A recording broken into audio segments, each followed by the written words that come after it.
Hey, we'd like to take a minute to thank our sponsor, iZotope, makers of software and plugins for audio repair, mixing, and mastering. We use iZotope products here at the High Gain. It's an important part of how we've been able to bottle pure podcast gold week after week. And guess what? iZotope offers 1 free month of Music Production Suite Pro, which has all the tools you need to mix, master, and repair audio. Also, you can get 10% off all other software using the promo code FRET10. That's FRET10.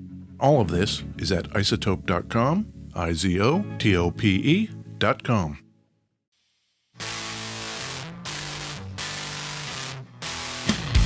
Hey, this is Ed Peterson. And this is John Kiltica. And this is the High Gain Podcast. Oh, the High Gain Podcast, sunny heat. Yeah, it's a little warm today here in beautiful West Seattle. Supposed to get up into the 90s, Ed. I was down in Palm Springs and it was 118. But for whatever reason, like 90 in Seattle, oof, it's brutal. Well, maybe you should just go up on the roof and sunbathe later. Brutal. Oh. What are we going to talk about today, John? Guitars, Ed. Can you believe it? I love it. I straightened up after last week's little water tank fiasco. Yeah? And I like sitting here and looking at all my guitars. Pretty good, isn't it? Yeah.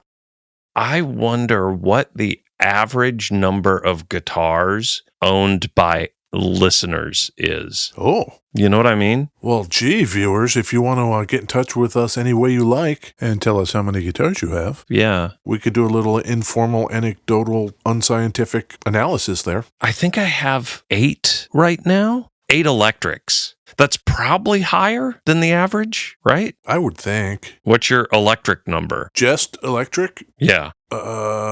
Including basses? No. Electric guitars with 6 strings. 10? Really? Yeah. And then across brands, I've got like Ernie Ball Music Man, Harmony, Abernathy, Fender, Gibson, Rickenbacker. Yeah, I've got probably the same with the exception of the Music Man. Do you have a Harmony? No.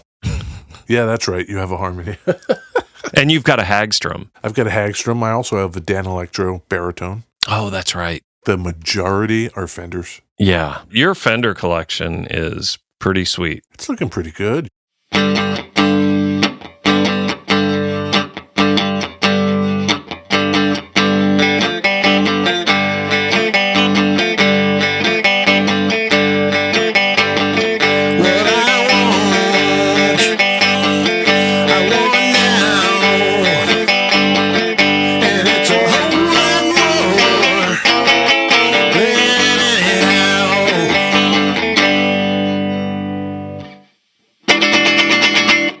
Beverages.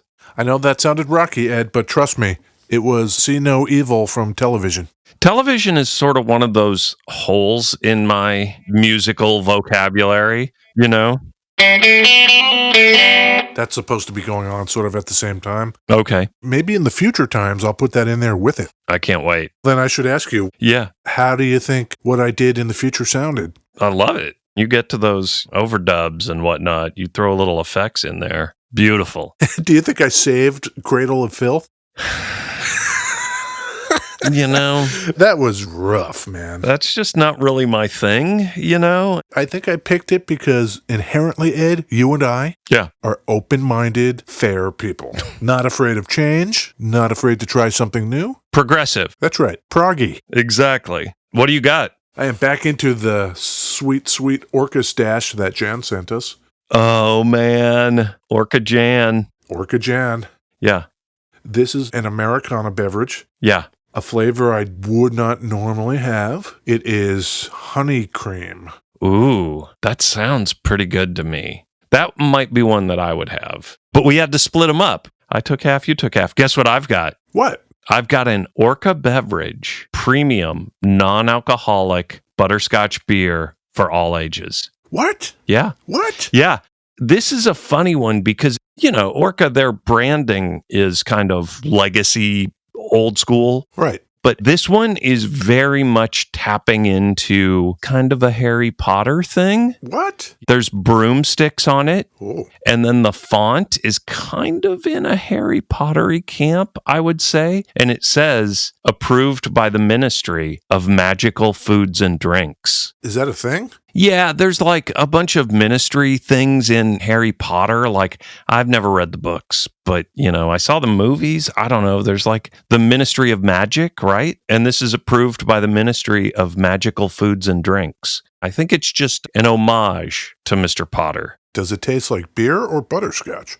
Butterscotch beer, but, it's butterscotch beer for all ages. Yeah, it's delicious butterscotch. Yep. Yep. Very clearly non-alcoholic. Hey, Ed. Yeah. You know what this thing is I was playing? I kind of do, yeah. It's a Fender Jaguar. This is not any old Fender Jaguar, Ed. No. This is a Masterbuilt heavy relic Fender Jaguar.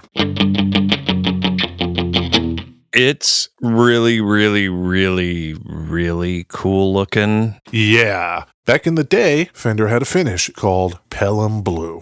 Not sparkly necessarily, just a lovely metallic blue. It's beautiful. They would cover it with nitrocellulose lacquer as a clear coat, and off to the races you went. Over the years, as a guitar would wear, because you're playing a gig every night, that clear coat would wear away, and you could see, in turn, the original blue, and then if you rub it even further, then you'll see the primer, and if you rub it a lot, you'll see the bare wood underneath there.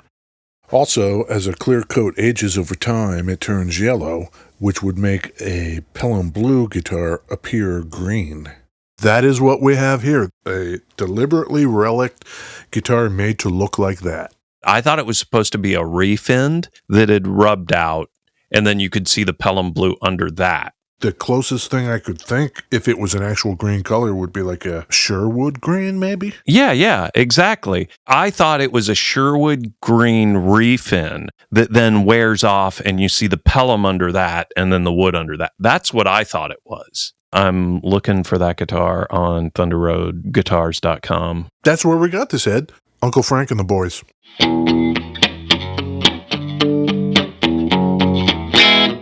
It says recreating a 1962 Jaguar that has been refinished and then worn down by time. Oh. Come on, John. In that case, I stand corrected. The refin was supposed to be a Sherwood green type thing. Yeah. However, I'm sure anybody who has seen a super old aged Pelham Blue guitar that has gone green can attest to this. I get you. Let's begin at the beginning, shall we? Okay, let's do that. This is an offset-bodied guitar. There are 2 pickups in it. These are single-coil pickups. Yep. There are 2 circuits. On the top bout, there is a metal plate that has some controls. That's one circuit. Yep. On the bottom bout, there are a couple of metal plates that have some controls. That's the other circuit. And then there's an up and down switch. If I switch up, I get what's called the rhythm circuit. That activates only the neck pickup, and all you have are volume and tone. That's tone all the way up. That's tone all the way rolled back. You could set that where you wanted it to be, so if I'm in the lead circuit doing my wankular stuff, and then somebody says, dude, play the rhythm, you suck at lead, I can say, oh, sorry, and go back.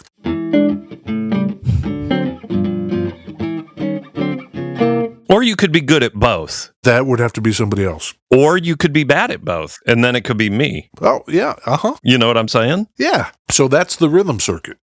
In the lead circuit, you get 3 on and off switches, and the tone and volume same as the other. I've got both pickups on right now.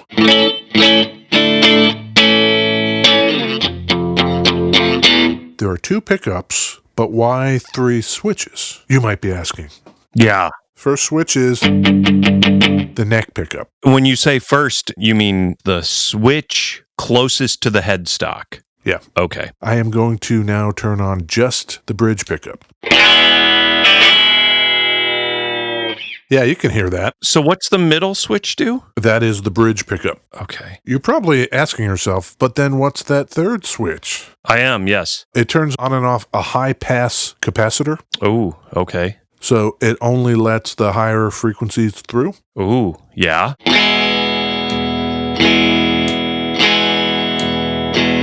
Yeah, I guess. Yeah. Without? With? I can hear the bass kick in when I turn it off. Yeah. I think I would be like a Jay Massis who just gets one of those guitars and then tapes that selector into the lead circuit and just never touches it. Right. I have owned Jaguars and I've owned Jazz Masters, and I have always felt like all that stuff, it's just too much.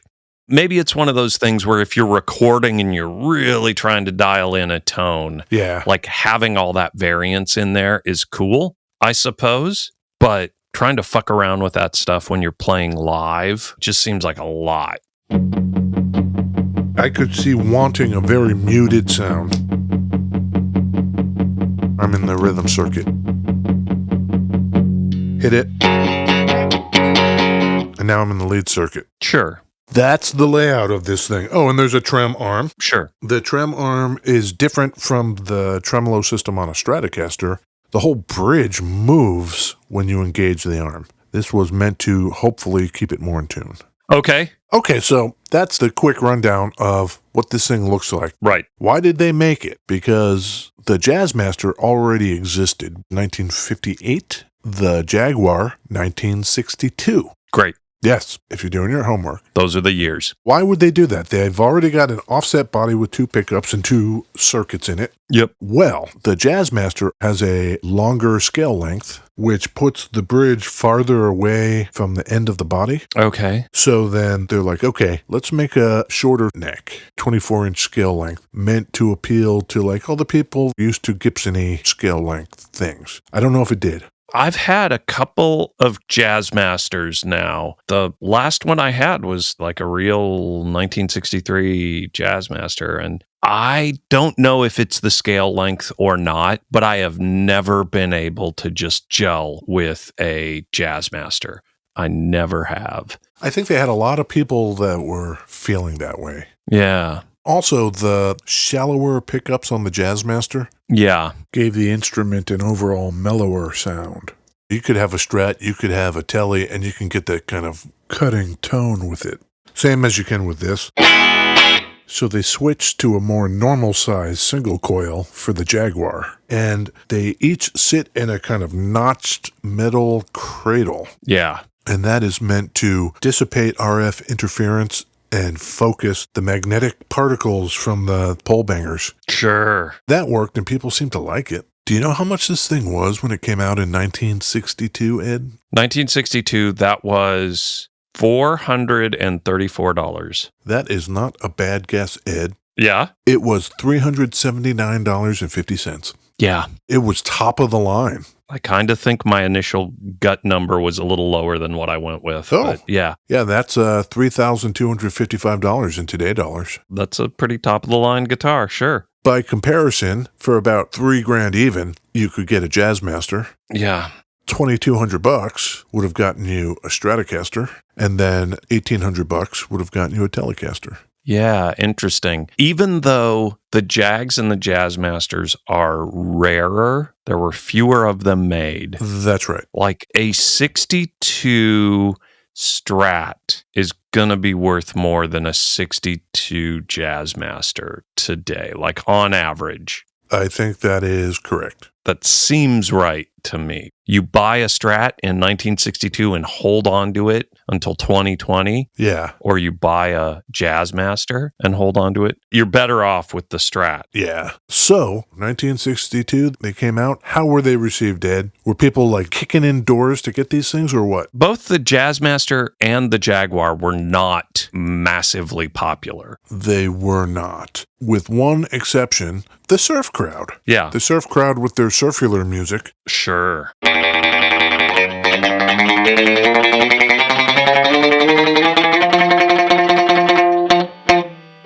Like that, I was playing surf. I love it. Yeah. I love it when you do that. I'm pretty good at surf. Yeah. Yeah, the surf dudes liked it. Sure. Ironically, as that kind of music faded, Yeah. so did the fortunes of the offset guitars.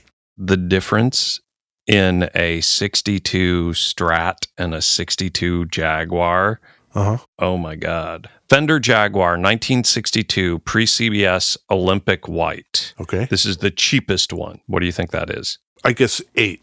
$39.95. Okay, 4,000. The most expensive one, matching headstock, Olympic White matching headstock, looks beautiful. Not a refin. Good wear, but the right kind. Right. That's 10 grand. Okay. By contrast, a 62 Strat, We're reversing the game, John. I'm going to say at least that. Give me the number. Let's say 15. The cheapest 62 Strat is $18,000. Wow. And the most expensive 62 Strat is 60. Yeah, there's a massive delta between Jags and Strats. Wow. I wonder how much of that was cultural.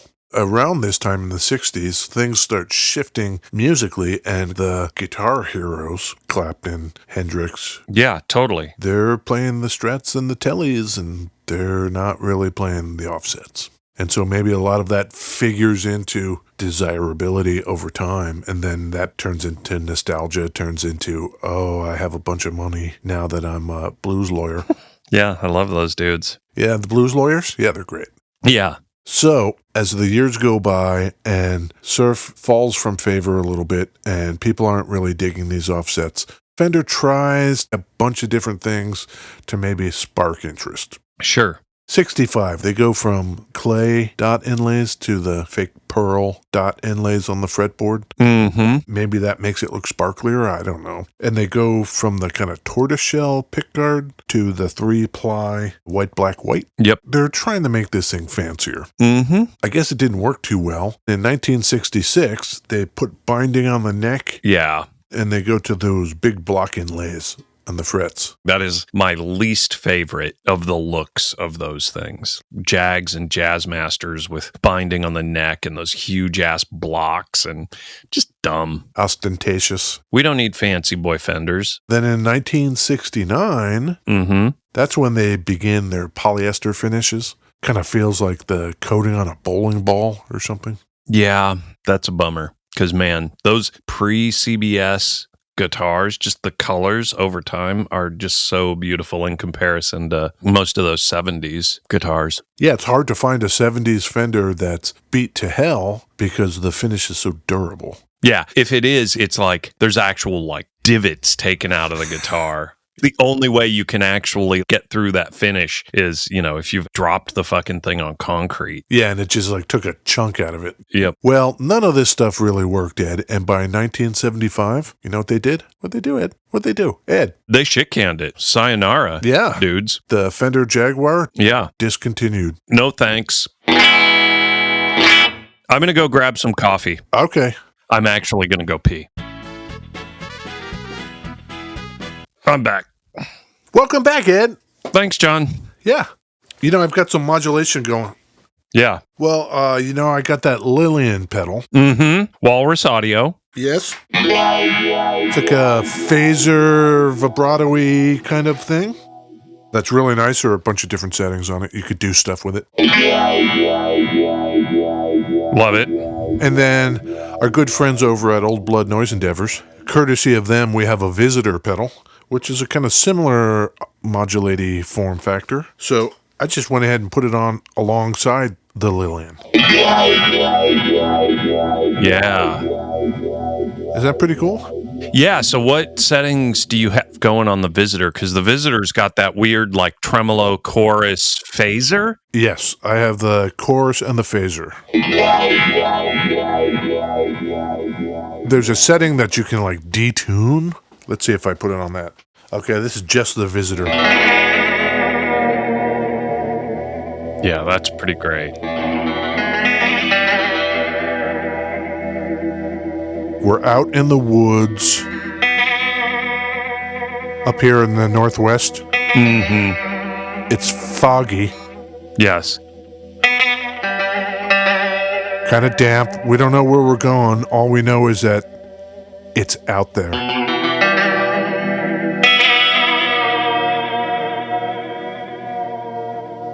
All we have to do is stay alive till we can hit the main road. And maybe, oh, there's a car. Quick, Ed, flag it down. Oh, God. Roll credits. That's great. That's some like David Lynch shit. That's some, Blue Velvet stuff you've got going on there. Yeah. Okay, so it's discontinued in 1975. Yep. What happens also in 1975, Ed, coincidentally? I don't know. The punks, man. The punks and the new wavers. They enter the scene with their punk and new wavy haircuts. We're going to talk about the punks, and then you're going to like somehow talk about Elvis Costello, right? I don't have to if you don't want me to. Yeah. What they were looking for, I think part of the ethos of the punk movement, they didn't want to use anything that was seen as overly commercial or mainstream. Right, sure. In terms of gear. Combine that with the fact that they didn't have much money anyway, and you arrive at the Jazzmasters and the Jaguars. Wow, I can get this cheap. The mainstream doesn't like them. Not many people are playing them. Yeah. We talked about television in that time frame. Elvis Costello, yes, in that time frame. A lot of those bands were picking these up for cheap. A lot of those punk bands. Yeah. Yeah, which is very funny considering it's the thing that's cool because no one has it, but no one has it because it was like the most expensive guitar. And these guys just happened to be able to get them for no money because no one wanted them. Right. Because they were so fancy, they were seen as kind of sonically more flexible. You could do shit with them. Oh, sure. All that room behind the bridge, the strings go way back into the tailpiece. So like people were doing that. Yep. Like your boy, Kevin Shields, My Bloody Valentine, was doing a lot of that with feedback. Yes. Distortion. That needs more fuzz, clearly. Oh, does it now? Do you have some fuzz for me? Oh, I might have a little here. Oh, there you go. Whoa. That's cool. Yes.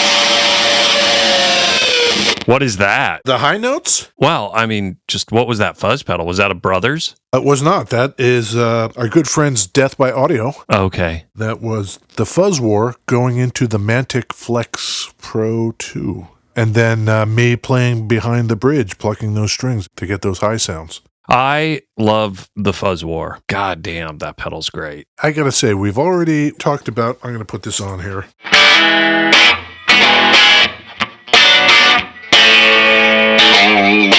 The 1981 Inventions DRV pedal as being our solid go-to transparent overdrive. Yep. If you need an overdrive, maybe you want to get that. Right. Maybe the Fuzz War is in the same category, do you think? If you can only have one fuzz pedal. Desert Island Fuzz? Yeah. Yeah, I think so. I've been using my Earthquaker Life pedal a lot. Yeah. Honestly, the Fuzz War is not nearly as versatile, but like you turn that thing on, no matter how you have it set, it sounds awesome. It's a toolbox fuzz. Yep, way into it. Because of all that kind of flexibility and that kind of stuff. Others picked up on that too, going into the 80s and the 90s. We know Kurt Cobain, of course. Frank Black, Jay Mascis, you already mentioned, Thurston Moore. It seems like offset guitars were still inexpensive.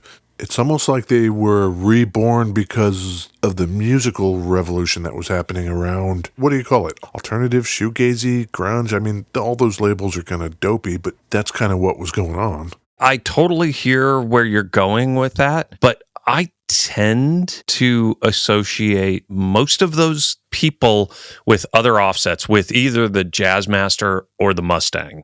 Who are the Jag players, the actual Jag players? Well, eventually there would be the Cobain Jag Stang kind of thing. But one of the first guitars he bought was a Jaguar. He got it used from a dude in Los Angeles. Oh, really? And that was what they recorded most of Nevermind on. Johnny Marr. There's a Jag player. Who's the iconic Jag player? Johnny Marr. That's who. Well, this makes the case going right up into the 90s for a kind of resurgence of these guitars. Mm-hmm. In 1999, that is exactly what happens. That is when Fender begins the American Vintage Reissue Series, or AVRI. Yeah. As part of that, they make a 1962 Jaguar. Great. Prior to this, there were Jaguars made in Japan just for that market. You weren't going to get one here. Right. The AVRI series lasted all the way till 2012, when it was replaced with what they just called the American Vintage series. Yeah. What can you tell me about this master builder dude? Oh, yeah. So most people know about the custom shop at Fender. Yeah. You can order a guitar from Fender with whatever kind of appointments you want on it, and a team of custom builders that are badass dudes will make your guitar. That's the custom shop. The super badass guy, that's the master builder. He's going to make the guitar start to finish himself, the whole thing. When he's done, he will sign the back of the headstock. Care to hazard a guess as to how many master builders there are at Fender? 6. Currently about 11. I say about because... Didn't one of the dudes just get shit canned? Did some all lives matter kind of bullshit? Master builder John Cruz was unceremoniously dumped and all references to him, past and present, removed from Fender. Yeah, I didn't really dig into what he did exactly. I did. Do you want to know? No, I don't think I do.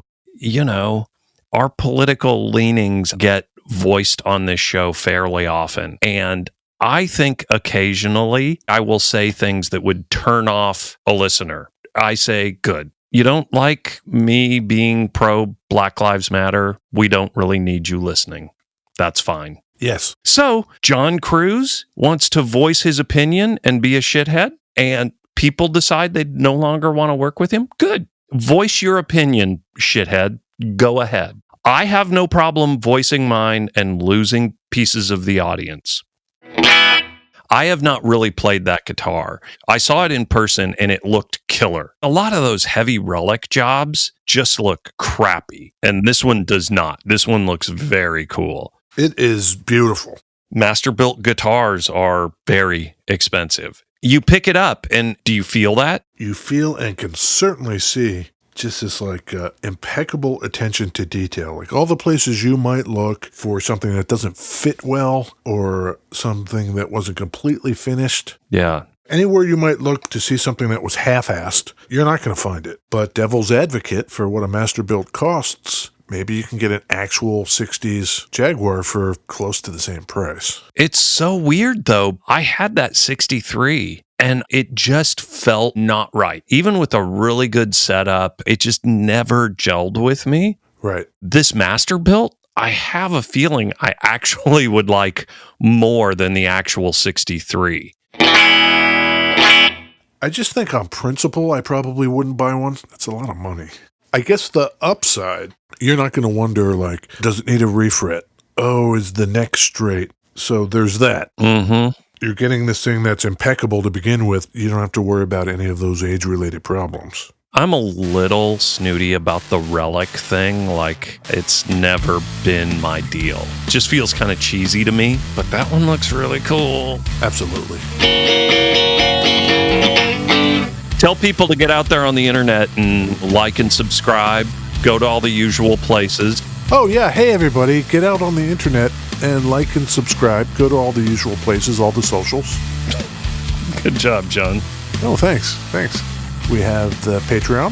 Patreon.com/thehighgain Yeah. is a thing to do. Leave a review on the iTunes. Internet stuff. Yeah. Thanks, John. Okay, see you. Bye. Bye.